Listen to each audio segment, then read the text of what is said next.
Dobre, tak poďme rovno na ďalšiu, že prvý veľký biznis. Prvý veľký biznis? To znamená... Veľký. Veľký, čiže Dobre. tisíce, 10 000, 100 000. Áno.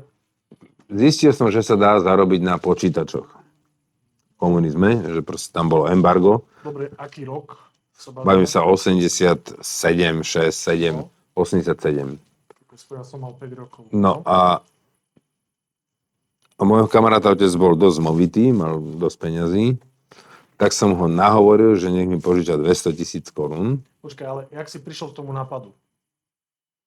Neviem, tak nejak som bol zorientovaný, som bol konektnutý.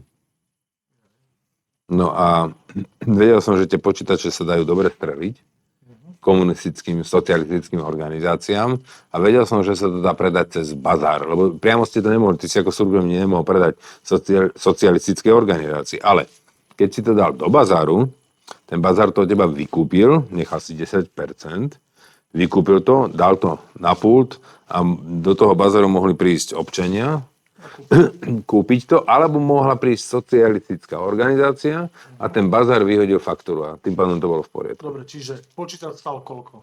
No 200 000 korún.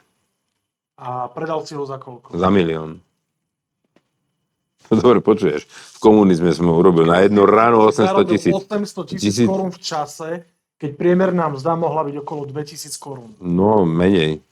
1500 korún. No tak za 200 000 korún si mal dom na Slavíne. Koľko si mal rokov v tom čase? Koľko som mal? V 87. Ty si... 22, 21, 22.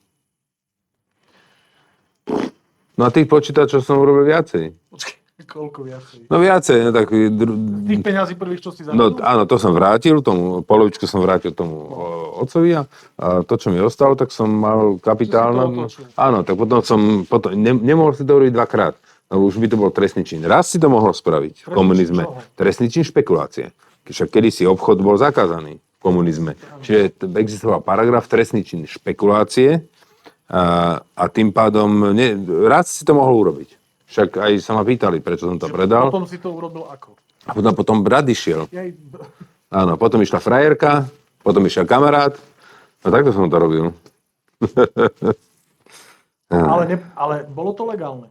No áno, bolo. Týmto spôsobom? Áno. Čiže týmto spôsobom nebolo? Áno, nie, nebol.